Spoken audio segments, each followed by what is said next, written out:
Good morning, everybody. I got my coffee, I got my vape. Let's talk a little.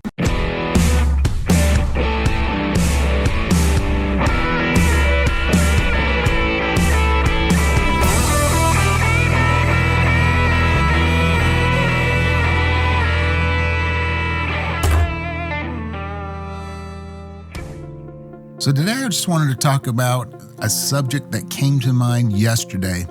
I was actually watching a cooking show of all things on Netflix, which I do when I'm having lunch because it's something quick I can watch and I can turn off. There's a guy who provides food for movie sets. He also produces, he edits film, he is a musician, he has a studio in his own home, he's a chef, he's an artist, he does all these things. And they were talking about all the things that he did. And they mentioned how he learned how to learn. And that was the first step. Once you learn how to learn, then it's easier to learn things as you go on, to continue learning and adding things to your life and expanding your life and getting good at many, many different things. But before we go any further, let's take our first sip.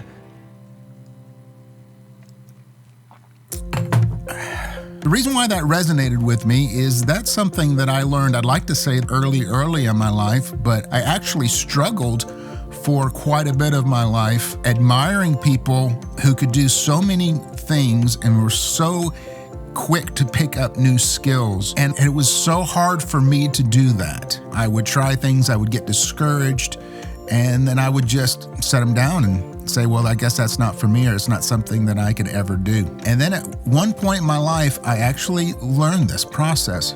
And there are lots of different ways to do this, as I usually say. I'm just going off of my own experience, and maybe some of this might resonate with you, and it might be something you pick up. Of course, I'm sure you have your own skills, and you have your own techniques that you have developed or you've learned from other people. And I would love to hear them. I would love to read about them. Please leave them in the comments. As I say quite often, I love to hear other people's inputs, other people's stories and experiences. But this is mine. So what I discovered is that it's not just learning things, it's learning how to learn. That is a skill set that can be mastered and can be applied to many, many, many, many different things in your life. The first thing that I found is really kind of important. I had to find things that I was interested in. I had a hard time learning things that I wasn't interested in. I had a hard time getting motivated to do it. Now, granted, there's a lot of things in life that you have to learn for your work, for your school, and you're not always interested in all of those things. I am not a math person. I don't have a math gene. My brother is a genius with math. He is 8 years older than me. And when I was 7 years old, I made the mistake of looking in his math book, which was calculus, by the way. He was, I think, a junior in high school. And I said, Dan, if this is math, then why are there letters? Well, it was this 11th grader's goal in life at that point to teach this 7-year-old calculus. I couldn't ever get into math from that point on. I probably couldn't have gotten into it anyway, but that was just really over the top for me.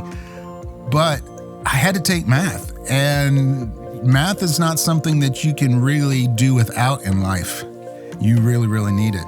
Matter of fact, side story, before I ever got into computers, before PCs were really affordable, I had a keyboard that had a sequencer in it. And if you don't know what a sequencer is, it's basically a digital recorder, multi-track recorder, and you could record different parts.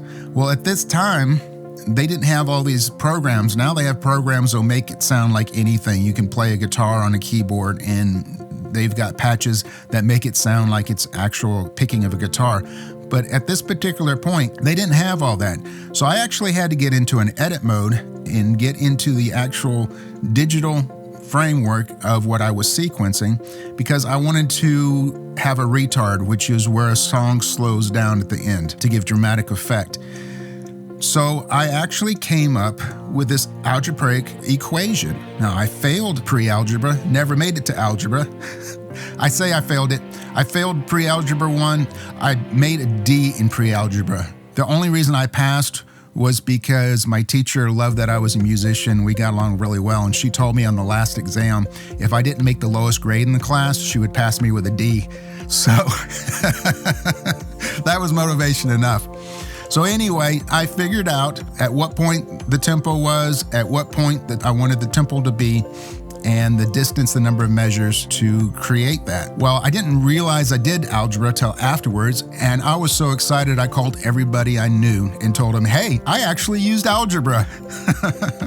I guess the point of that story is, even if the subject matter doesn't interest you, find something in it that does interest you. That is really key. You can struggle through it without it, but I don't believe that you can actually have a retention of that, and you definitely can't expand on that because you have no passion for it. The next thing is get information. You can read books, you can get on the internet and Google things and read blogs and watch videos. And gosh, nowadays with the technology that's out there in the internet, there is just so much amazing information, especially on YouTube. I use YouTube for everything. And figure out what is actually needed for this. What does it take? Is this something that you actually would be interested in doing? At that point, you need to find somebody who does this. If it's the music business and you want to be a professional musician, find somebody who's a professional musician and find somebody who is good at it. And again, you don't have to find them personally and ask them direct questions. You can probably find the information on the internet, or you can email them, or you can text them. But ask them some questions. Ask them how long they've been doing it. How did they get into it? What is the good versus the bad? What do they really, really, really like about it? What they really, really, really hate about it? What does it take to achieve it? What are the steps involved? That's really important. The biggest thing is where to start. That leads me to my next important thing, which is the most important step in anything, and that is begin. If you're trying to learn a subject, then begin, dive into it, explore it. If you're wanting to be a rock hound, get out there, look at minerals, look at stones, look at rocks, look at crystals, get out into the nature, start walking around, get yourself a hammer. And then after that point, you need to observe somebody. And this falls into mentorship. I've talked about mentorship quite a bit, and one of these days I'll actually get around to doing one of these videos about it. Find somebody who's really good at what they do and observe what they do. Always observe what they do, step by step by step. You're not going to really know the questions that you're going to have or the things that you're going to have to do and a lot of the things that you're going to need until you actually get into it. But observe somebody who's really good at it. Observe somebody who's really bad at it. Look at the end results. Look at the fruit on the tree. Figure out what mistakes they've made. Figure out things you don't want to do. Observe somebody who's average. I mean, that really helps because not everybody is a master at everything, and you may not want to necessarily be a master in this one thing, but you might just want to kind of add that to your repertoire of life. I'm going to have to take another sip. Here you go. You have to excuse me, and my voice is a little wonky today. I've been sick for quite a few days. I got a summer cold. But moving on. So take small bites. Don't try to build the Taj Mahal on your first adventure. And that is a huge one for me. That is something that I still to this day have to be disciplined in because I always wanted to be awesome right away. I hated being bad. They say practice makes perfect, and it's actually proper practice makes perfect. But actually what proper practice makes horrible. And then proper practice makes maybe not so bad. And then proper practice makes, hey, this is okay. This isn't the worst I've ever seen. And then proper practice makes, okay, I finished it. I got through this. I think I can do it again. And then proper practice makes, hey, that's not so bad. I'm getting better. And then proper practice makes, hey, that's really good. I'm proud of it. It's not the best I've ever seen, but I'm getting better. And then proper practice can actually make, hey, this is awesome. I've really got this skill down. I can recreate it. And then at that point, I can be creative. I can create other things. I can create something different from other people. It's important to learn what other people do. It's important to learn the skills that they did. Copying somebody else it's an important part of it. Well, Phil, do I have to copy someone else? I really want to be my own person. I really want to do my own thing. Well, Phil, no, you don't. You don't really have to unless you want to save a whole bunch of time. You can recreate the wheel. You can start from scratch. or you can stand on the shoulders of giants and start from where that person is and leap off from that point. But take small bites. Do the first step and then move on to the next step. And once you have that down, move on to the next step. And then eventually you will build up to where you're doing this masterpiece that's all your own in your own style. And don't skip the steps. That's another one. I always wanted to skip steps. I always wanted to improve the process, which is not a bad thing when used at the right time, but I didn't want to do the mundane things. The thing is, the steps are important. Even if it's something that you think you already know if you've already experienced, do the steps, learn the lesson. You may have been doing it wrong, or you may learn a better way to do it, or you may learn a couple of things that save you some time or make it easier, or you just refresh, but go through the steps.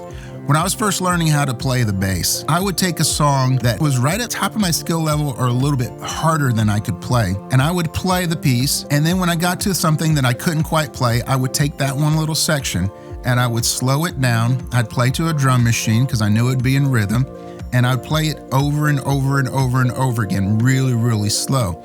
I'd play it 10 times. And then I'd speed it up a little bit. I'd play it 10 times again. And if I could make it all the way through that 10 times, then I would speed it up again. And if I didn't, I would play it and play it and play it until I could. Sometimes I actually had to slow it back down again. And I would speed it up and speed it up and speed it up until I got that one little section down. Then I would continue to play the song until I got to the next section that I couldn't play, and so on and so on and so on.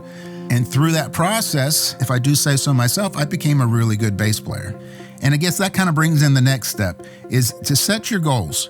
Set a goal along the way. Set your big, hairy, audacious goal, your BHAG, of what you want to accomplish when you get done with this. But every step of the way, set yourself little small goals to achieve. Make them something that you can achieve, and then evaluate your progress. If you achieve something, you get that goal, make sure to celebrate the win. That's very important. Celebration is very, very important. You don't have to brag to other people. If you got somebody close to you that's following along with your progress, especially a mentor, you can walk up to them with pride and say, hey, I did it. Woohoo! And also learn from your mistakes. That is very important. Don't skip over those mistakes. If you leave those mistakes in at some particular point, then you're going to have to go back and relearn those things. And a lot of times it's very, very difficult because you've built this whole skill set, maybe this whole career that just isn't quite right. You just can't get it. And you have to go all the way back from scratch. I've done that many, many times. I actually had to teach myself how to play over again after I was playing for about 5 or 6 years, because I was playing incorrectly. And I won't go into the technical part of it, but I just couldn't go any further with my skills. I couldn't play faster. I couldn't play with more control. And I wanted to do studio work. You've got to be very controlled when you do session work because it's being recorded and isolated. And if somebody's paying you, they don't want to pay you to sit there and play it over and over and over and over again until you get it right. So I actually had to go back and I had to teach myself how to play the bass from scratch. And I'm glad I did, because I never would have been able to get the skills that I have, or never been able to enjoy it and meet the people that I've had and have the experiences that I've had because of where my skill set was. So learn from your mistakes and ask questions every step of the way. Find that person again, that mentor, and ask questions. Ask questions of everybody who is at your level or above. I always wanted to be the worst musician in the band. I always wanted to be the youngest and the least experienced, because I knew that I could learn from those people. Seek out people and hang out with people who are much better than you. Hang around with people right around your level, because then you have some camaraderie and you can grow together. Might sound a little harsh, but don't hang around with people who aren't as good as you. Not until you're ready to teach. Now, that doesn't mean don't hang around with them and shun them and make them feel like crap. No, I mean, as far as the skill set is concerned, you don't want to pick up their bad habits. You don't want to start teaching before you're ready. You're not going to do them any service, and you're definitely going to slow yourself down and get distracted with it. So hang around with people who are better than you. Always be the worst person at what you do in the room. And again, this is just my experience, and it's worked good for me so far. Not that I know it all. And I'm still learning, I'm still asking questions, and I'm still practicing. So practice, practice. And then when you're done with that, practice some more. And never stop practicing. No matter what point your skill level is, you can always improve with practice. I think they say it takes 10,000 hours to master something. Since that has been said, there's been people who have proved that wrong, but it's a really good example. It takes a while to master anything. It can't be done right away. Also, what I found was really important, and it kind of goes along with find something that you're interested in, and that is make it fun. Every opportunity you can, make it fun. And that's why it's cool to be hanging around with other people at your skill level, because you can make it fun. You can have little competitions. You can talk about what's gone wrong. We can talk about what's going right. You can pick up little secrets from each other, and you can share the experience. So try whatever you can do to have fun with it. I think that's a very important point for anything you do in life. One other thing I always had difficulty was finishing. I'm an ideas person, and ideas people who have come up with a lot of ideas generally aren't closers. They're not people who finish things. Disney is a great example. He was an idea person. He was a dreamer, but he was not a finisher. It's been said quite a few times that if it hadn't been for his brother, who was a finisher, he was a doer, then none of his dreams would have come to fruition. So finishing things, that's important. Finish each step. Don't leave that step unfinished. Finish it, evaluate it, tweak it, practice, and get better. And never, ever stop learning. Always revisit, always be reading, always be researching, always be asking questions, always be looking for that person that's better than you. And one of the cool things about life is synchronicity. Synchronicity means that one thing will lead to the next thing. That I have found to be true over and over and over again. And every time it happens, I'm amazed. I look back and think, well, that one thing that I really didn't want to learn, I really didn't want to do, but I found a way to find interest in it and master it. And it led me step by step to the next thing, to the next thing, to the next thing, to where I am right now, doing what I'm doing right now. So that's it. That's learning how to learn. Now, I know a lot of people have learned to learn at a very young age, and it's really helped them throughout their life. So on that note, I'm going to take me another sip because I'm about to lose my voice. Well, I hope you guys enjoyed that. I enjoy talking about things like that. So if you're new to my channel, please take a look around, and I hope you like what you see. I hope you enjoy the videos. If so, consider sharing with other people that you think might enjoy it also. Definitely subscribe, hit that ringy-dingy thing so you're notified every time I make a video. Definitely leave a comment. And as always, no matter what tune that life plays you, always find your groove. Thanks for having coffee with me again. Hope my voice is better next week. Have a great, great, great week, and I'll talk to you later. Bye.